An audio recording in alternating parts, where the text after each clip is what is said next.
All right, we're here with another day, another news cycle. Up first, we're going to be talking about Trump's coronavirus relief package. He's got another one set up. This one is $1.8 trillion. Probably doesn't have a lot of the bailout for blue states that, Pelosi was trying to shove into hers. This one seems to be about, $200 billion more than the other one at this point, so... Well, hopefully the money is going to actually anything, beneficial instead of just bailing out blue states that decided to just lock down and destroy their economy. Why should we just be bailing them out? I'm in one of the states that is still locked down in blue. Believe me, they don't deserve the money. The White House is preparing to offer a new $1.8 trillion coronavirus relief deal 2 days after President Trump abruptly called off negotiations on another round of aid for American workers and businesses still reeling from the pandemic, according to a senior administration official. Yeah, well, Nancy won't back down. She literally won't back down from trying to bail out her friends, essentially. Treasury Secretary Steve Mnuchin is expected to discuss the proposal, the largest yet from the Trump administration, with House Speaker Nancy Pelosi when the two speak Friday, according to White House economic advisor Larry Kudlow. It marks an increase from the $1.6 trillion the administration had previously proposed. COVID relief negotiations are moving along. Go big, Trump tweeted on Friday.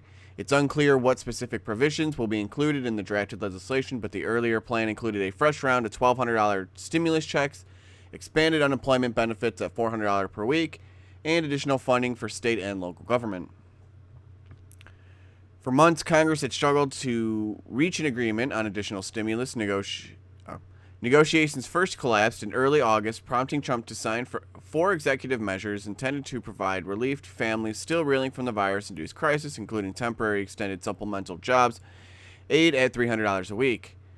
But that aid is beginning to expire, and lifelines that propped up the economy in the early weeks of the pandemic, like the $670 billion Paycheck Protection Program, a one-time $1,200 stimulus check, and sweetened unemployment benefits, lapsed weeks ago.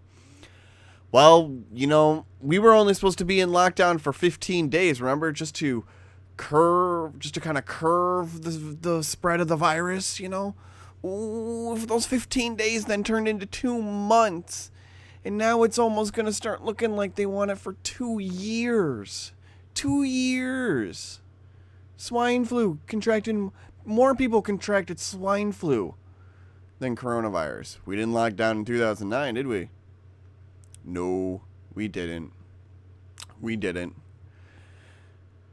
says, although Democrats and Republicans broadly agree that another bill is necessary to aid the economy's recovery, they sharply disagree over the size and scope of it. House Democrats passed a $2.2 trillion aid package last week, and the Trump administration countered with a $1.6 trillion plan. Pelosi rejected that as inadequate because she wanted those blue states to be bailed out. That's basically it.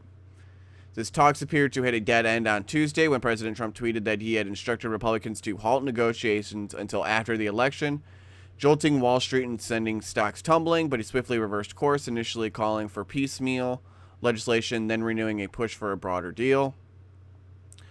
The president wants to do a deal, Kudlow said during an interview with Fox Business' Stuart Varney. Any bill still needs to get through the Democratic-controlled House and the GOP-controlled Senate. Some Republicans have expressed concern about another massive spending initiative and the nation's ballooning deficit, which is projected to hit a record-shattering $3.3 trillion this year, according to the Congressional Budget Office. Yeah, well, the Democrats keep trying to destroy our economy, then that's gonna happen. Of course, our national deficit is gonna just keep going up more and more. It's gonna get worse. Maybe if we get our spending under control and we get Democrats to stop being buttholes.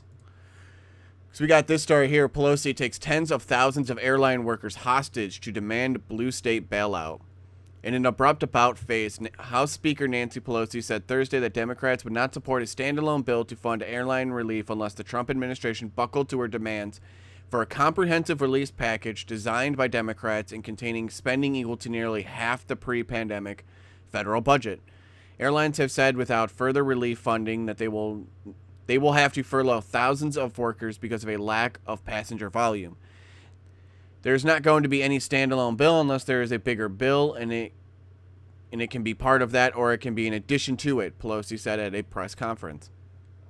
It's almost like you weren't even going to care either way about these jobs. You're like, oh, well, I didn't even actually have them in my proposal, so they were going to get screwed either way. That's almost what it sounds like, Nancy. But, hey, those are your words. Let's see. Where was I again? Just a week ago, Democrats were pushing for a standalone relief bill for airlines. When that bill failed to pass by unanimous consent, Democrats lashed out at Republicans. The Republican majority killed this legislation, plain and simple. If they had just agreed, tens of thousands of workers for the airlines, flight attendants, they don't get paid a heck of a lot of money. Pilots, yeah, they do well. Mechanics, gate agents, tens of thousands of those people have been furloughed as of yesterday. House Transportation and Infrastructure Committee Chairman Peter DeFazio, Democrat from Oregon, said. Pelosi demanded that airlines put layoff plans on hold and vowed to pass relief. Yeah, well, she'll use you as a bargaining chip. So she doesn't care about the lives of these people. She's just going to use them for political gain. That's all. She wants more power, and she's going to use people's lives. Oh, Nancy, Nancy, Nancy. You need to go. Another career politician that's done almost absolutely nothing beneficial. We got from the LA Times. One debate is scrubbed, and another is confirmed as Trump resumes the campaign trail. So yeah, this next debate that was supposed to be on, the 15th is now scrubbed. We're going to have one now final in-person debate on the 22nd. And now the third moderator that is supposed to, because now Steve Scully is not moderating anymore because they're going to basically just skip to the third one. Now the third moderator has decided to lock her Twitter account and basically just deactivate it completely. So, that's just seeming a little sketchy, especially after what happened with Steve Scully. This is literally hours after Steve Scully had his account deactivated. Suspicious. I think she's hiding something, and that should be immediate grounds for disqualification on moderating the next debate. Because it's like, oh, the last moderator had some sketchy stuff. Oh, she probably got some sketchy stuff too. I'm going to deactivate my account. Oh, that's not hard red flags. You probably shouldn't be a moderator now. You should probably disqualify yourself, lady. She probably won't. It's going to be just a S show. Just an S show. Because I can't quite swear. I wanted to bring up this one from the Blaze. Biden mocked for lowering his mask to cough in his hand. So yeah, he's always been about mask mandate, and then, he pulls down his mask to cough in his hand. Yeah, that's good, Biden. You should be doing that. Yeah, that's a smart thing to do. Thought you guys were about science, and you guys were all the smarty pantses.